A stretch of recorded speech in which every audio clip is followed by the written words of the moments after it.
الف بابا اور 40 چور۔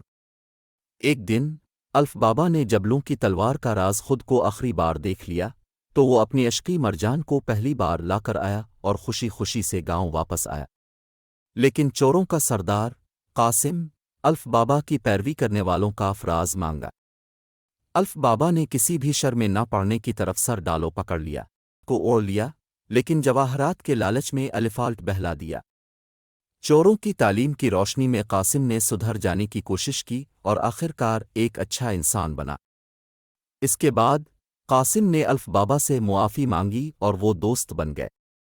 ان کی دوستی نے ظلم کو شکست دی اور اچھائی کو کامیابی دی۔ اس کے بعد الف بابا اور قاسم نے اپنے جواہرات کو محفوظ جگہ پر رکھا اور دونوں نے اچھی طرح سے زندگی گزاری۔ یہ کہانی ہمیں یہ سکھاتی ہے کہ برائی کو کامیابی سے کامیاب بنایا جا سکتا ہے اور دوستی کی قیمت انمول ہو۔